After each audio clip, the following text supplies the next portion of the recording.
Stand up. You're trespassing. Manager wants you out. Now! I'm not trespassing. I own this location. I offered you the documents. I don't care who you claim to be. I'm not looking at your phone. Then you're about to arrest the wrong man, and you... Officer Rick Stanton had been patrolling the suburban streets of Oak Creek for 7 years when he made the decision that would implode his career and cost the municipality $4.5 million. He was 34 years old, a man who walked with the heavy rolling gait of someone who believed he owned the pavement beneath his boots. He had a military haircut, though he'd never served, and a belief system that categorized the world into 2 distinct columns, the people who belonged in his town and the people who didn't. One bright Tuesday morning in October, inside the polished, aromatic warmth of the Sweet Hearth Bakery, Stanton received a call that would test that belief system. The call came from an agitated manager about a man loitering and taking surveillance photos. The man in question was Marcus Thorne, a 52-year-old business mogul who had quietly acquired the regional franchise rights to the bakery chain 3 days prior. What Stanton did next, ignoring Thorne's calm explanations, refusing to look at the ownership documents on a smartphone, and dragging a man out of his own store in handcuffs, would become a masterclass in how implicit bias rots the foundation of law enforcement. Before we dive into the details, where are you watching from? If this is your first time joining us, please hit that subscribe button. We tell the stories that the mainstream media often glosses over, and your support helps us keep the lights on. The Sweet Hearth Bakery on Elm Street is the crown jewel of the Oak Creek shopping district.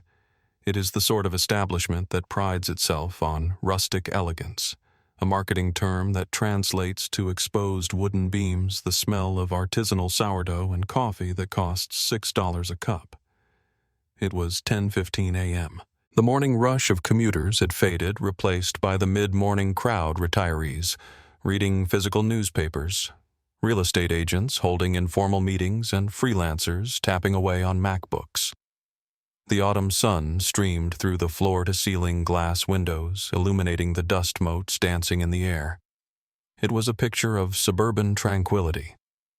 Marcus Thorne sat at a corner table, a prime vantage point that offered a clear view of the service counter, the kitchen's swinging doors, and the customer flow. Marcus Thorne was a man of presence. At 52, he carried himself with the quiet, effortless gravity of someone who has nothing left to prove. He was dressed in what the wealthy call casual, a cashmere sweater that cost more than most people's monthly rent, dark, well-tailored denim, and leather loafers that had never seen a construction site. He had spent 30 years building a logistics empire before pivoting to food and beverage investment. He was meticulous, exacting, and fair. Today he was conducting an unannounced site visit. He wanted to see how the flagship store operated when they didn't know the boss was watching. On the table in front of him sat a single espresso untouched and an iPad where he was making detailed notes about the wait times, the cleanliness of the floor, and the attitude of the staff. He occasionally held up his phone to snap a photo of the pastry display case, noting that the croissants looked slightly deflated. To the untrained eye, he might have looked like a mystery shopper. To Brad Miller, the store manager, he looked like a threat. Brad Miller was 27 years old, a man whose ambition far outstripped his actual competence. He had been managing the Sweet Hearth for 8 months, a position he treated with the gravity of a Secret Service detail. Brad was constantly on edge, worried about corporate metrics, worried about theft, worried about the wrong element, driving down the store's upscale vibe. He wore a tie that was too wide and a cologne that was too strong. From his station behind the espresso machine, he had been watching Marcus for 20 minutes. He didn't see a successful businessman auditing his investment. He saw a black man sitting alone, not eating, taking pictures of the security layout and the cash register. In Brad's limited worldview, people like Marcus didn't come to Sweet Hearth to analyze profit margins. They came to find weaknesses. Brad wiped his hands on a towel, his heart rate climbing. He felt a surge of protective righteousness. This was his store, and he wasn't going to let anyone case the joint on his watch. He decided to confront the intruder, a decision that would ultimately ensure he never worked in management again. Brad walked around the counter, straightening his vest. He didn't approach Marcus with the customer service smile taught in the employee handbook.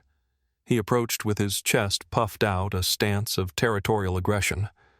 He stopped at Marcus's table, casting a shadow over the iPad. Marcus didn't look up immediately. He was finishing a note about the ambient music volume being too high. "Excuse me," Brad said, his voice tight. "Sir, you can't be doing that in here." Marcus paused, then slowly raised his eyes. His gaze was level, calm, and unbothered. "Doing what exactly?" Marcus asked, his voice a deep baritone that commanded attention without shouting. "Taking pictures, recording things. This is a private business. We don't allow unauthorized surveillance." Marcus smiled slightly, a look of amusement rather than fear. "I'm not conducting surveillance, young man. I'm taking notes on the merchandise. The almond croissants look a bit stale." Brad's face flushed. The critique stung, but the audacity of the man angered him more. "You need to buy something or leave. This table is for paying customers." Marcus gestured to the espresso. "I bought that." Brad scoffed. "That was 20 minutes ago. You're loitering, and you're making my staff nervous with the photography. I'm going to have to ask you to leave. Now." Marcus leaned back in his chair, interlocking his fingers. He had fired people for less than this rudeness, but he wanted to see how far this would go. It was a test of the culture in his new company. "I'm not leaving," Marcus said simply. "I have every right to be here. In fact, I have more right to be here than you do." Brad didn't understand the hint. He only heard defiance.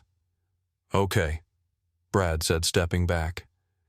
"If you won't leave voluntarily, I'm calling the police. We have a zero-tolerance policy for trespassers." He pulled out his phone, making a show of dialing 911 loud enough for the nearby tables to hear. "Yes, I have a male suspect refuses to leave. He's casing the store. Yes, he's aggressive." The call went out. A unit was nearby.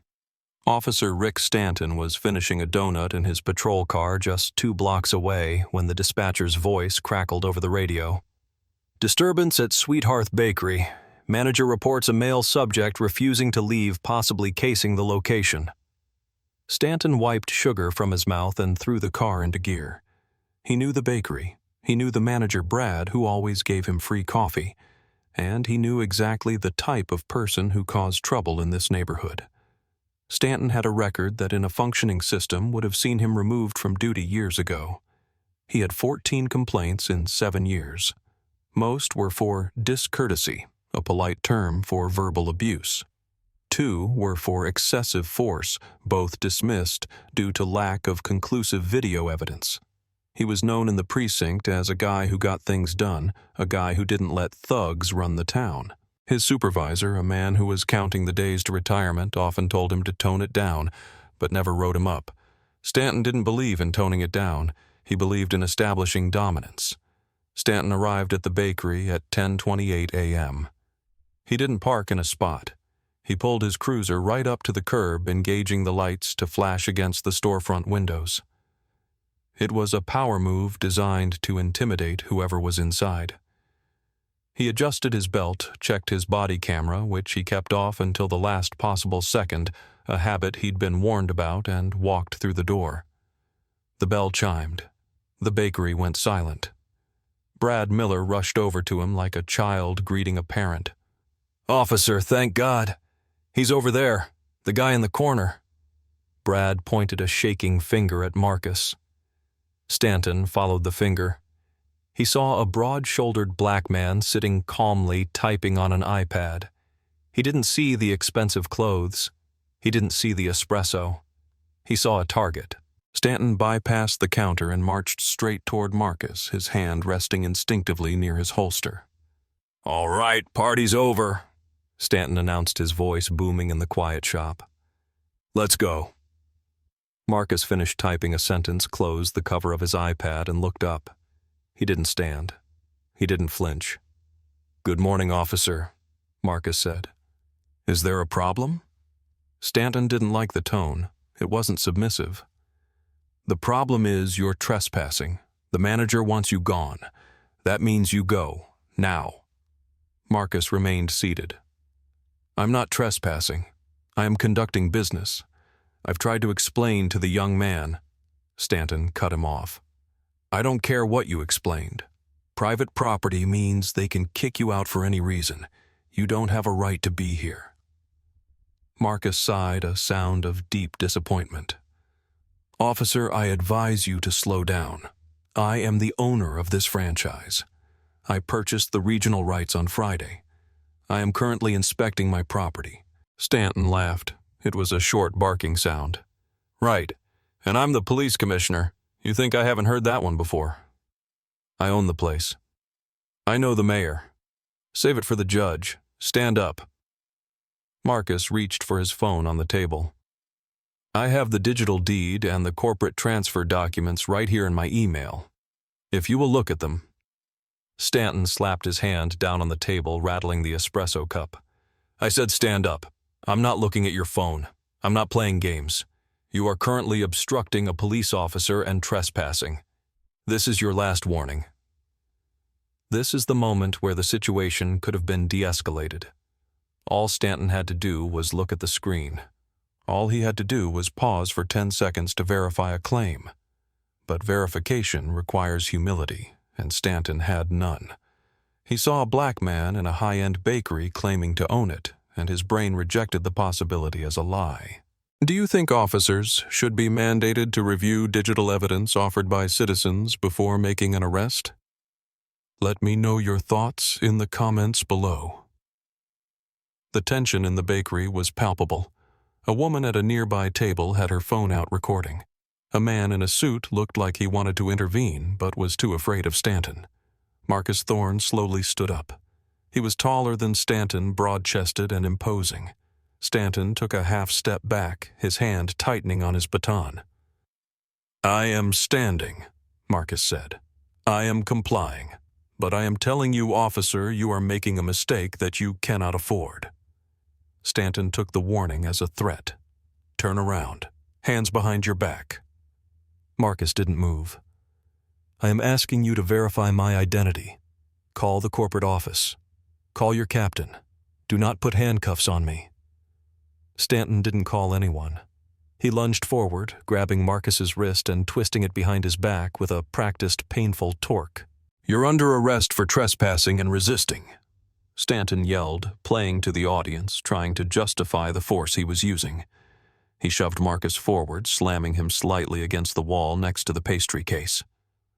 Marcus grimaced in pain but didn't fight back. He knew that any physical resistance would give Stanton the excuse to use his taser or his gun. "I am not resisting," Marcus said loudly, ensuring the witnesses heard.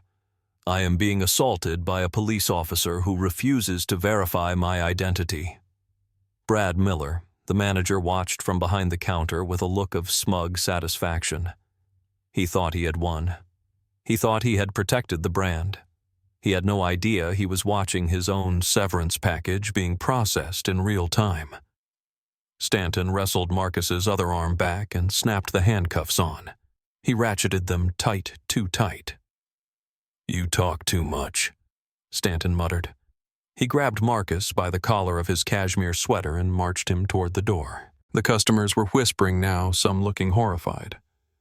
"That's not right," someone said. "He offered to show you the papers." Stanton ignored them. He was in the zone. He had his suspect. He dragged Marcus out onto the sidewalk into the bright autumn sun and shoved him toward the patrol car. "Watch your head," Stanton said sarcastically, pushing Marcus down into the back seat. As the door slammed shut, Marcus looked through the window at the bakery he owned, watching his employee high-five a customer.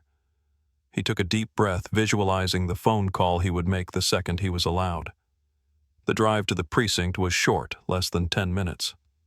Stanton didn't speak. He turned up the radio, humming along to a rock song, feeling the adrenaline of the arrest. In the back seat, Marcus Thorne sat in silence. He wasn't fuming. He wasn't cursing. He was calculating. He was memorizing Stanton's nameplate.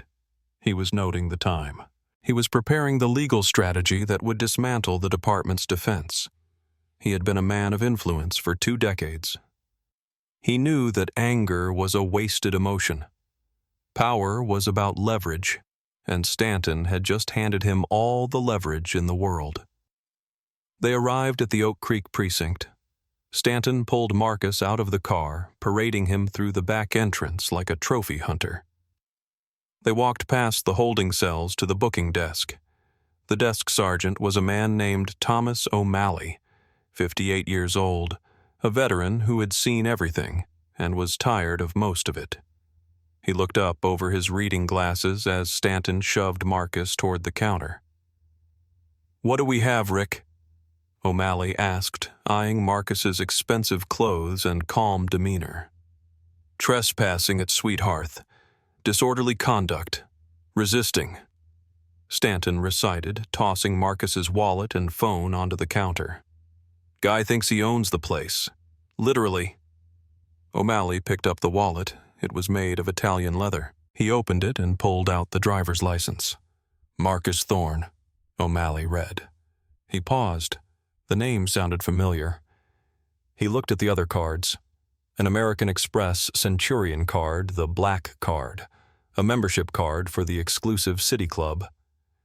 O'Malley's stomach gave a little lurch. "Rick," O'Malley said quietly, "did you check this guy's ID before you brought him in?" Stanton shrugged. "Didn't need to. He refused to leave." O'Malley looked at Marcus. "Sir, are you injured?" "My wrists are bruised from the handcuffs," Marcus said, his voice steady. "And I would like to make my phone call now. I need to call my attorney, and then I need to call the CEO of Sweet Hearth Holdings to explain why I won't be finishing my inspection." O'Malley froze. "Inspection?" Marcus nodded. "I own the regional franchise rights. I tried to show Officer Stanton the documents on my phone. He refused to look." O'Malley turned his gaze to Stanton. The look was one of pure incredulity. "Rick, you arrested the owner for trespassing in his own store. You didn't look at his proof."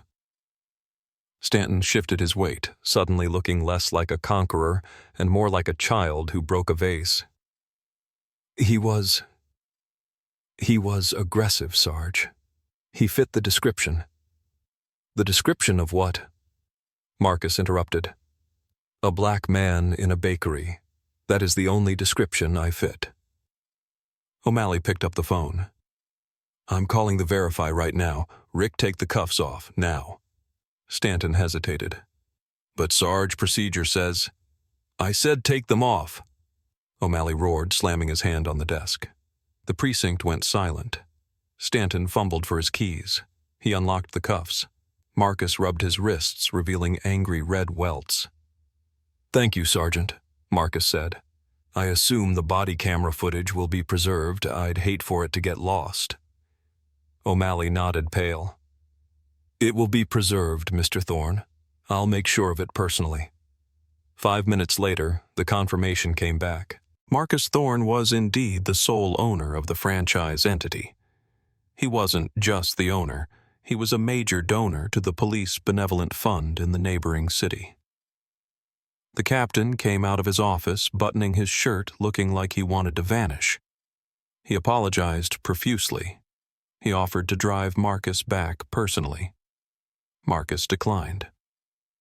"My lawyer is on his way," Marcus said, "and he is bringing a photographer to document these injuries. You might want to call the city attorney. You're going to need him." The fallout was swift, brutal, and public. By the time Marcus left the station, the video from the bakery was already trending on Twitter. "Cop arrests owner of bakery for being black," was the headline. The visual of Stanton sneering, "I don't care who you are," juxtaposed with Marcus's calm offer of proof was damning. The internet detectives found Stanton's previous complaints within hours. The narrative was set. This wasn't a mistake. It was a pattern. The next morning, Brad Miller walked into Sweet Hearth Bakery to find the district manager waiting for him. The district manager didn't offer him coffee. He handed him a termination letter. "You called the police on the owner, Brad. You fired the guy who signs your checks." Brad tried to argue, tried to say he was just following protocol. "Protocol involves common sense," the manager said. "Pack your things, you're done." Brad left the store crying blacklisted from the hospitality industry in the state. Officer Rick Stanton's fate was decided in a closed-door meeting 3 days later. The department tried to save him initially, suggesting suspension and retraining, but the video was too clear and the victim was too powerful. The mayor facing an election demanded a scalp. Stanton was fired for gross misconduct and failure to follow investigative procedure. He lost his pension.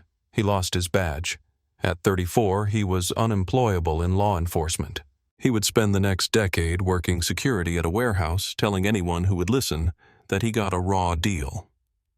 The civil suit was filed 2 weeks later. It named the city the police department Stanton and the Sweet Hearth Corporation for the manager's actions. The city didn't want a trial. They knew a jury would destroy them. They settled for $4.5 million. Sweet Hearth settled for an undisclosed amount and a commitment to diversity training for all management staff. Marcus Thorne donated the entire settlement amount to a legal defense fund for indigent defendants. He didn't need the money. He needed the point to be made. 6 months later, Marcus Thorne stood at a podium in the city hall. The room was packed. He wasn't there to yell. He was there to speak on the newly formed police oversight committee, which he now chaired. He looked out at the sea of faces, citizens, officers, reporters. He adjusted the microphone. "We like to think that justice is blind," Marcus began, his voice echoing in the chamber. "But we know that is a lie. Justice sees color, justice sees clothes, justice sees context, and when those things don't align with the prejudices of the people with the badges, justice fails."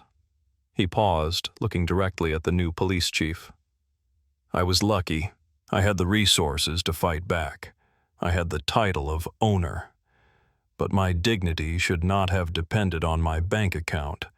A man should not have to own the building to be treated with respect inside of it." The room was silent. The story of the Sweet Hearth Bakery had faded from the news cycle, but its impact remained. It forced a conversation that the city had been avoiding for decades. It showed that bias doesn't always wear a hood. Sometimes it wears a badge and a manager's vest. It proved that no amount of success protects you from the assumption of guilt. As we wrap up this story, I want you to sit with that thought. Marcus Thorne did everything right. He worked hard, he succeeded. He dressed well, he remained calm. And it wasn't enough. If it wasn't enough for him, what hope does a teenager in a hoodie have? What hope does a single mother have? These stories aren't just about bad apples. They are about a tree that is rotting from the roots. We share these stories not to divide, but to expose. Because you cannot fix what you refuse to see. What do you think needs to change in police training to prevent this kind of profiling? Should there be a mandatory cooling-off period before arrests in nonviolent situations? Drop your thoughts in the comments. And if you believe that accountability matters, please like this video and share it with someone who needs to hear it. Until next time, stay safe and keep watching.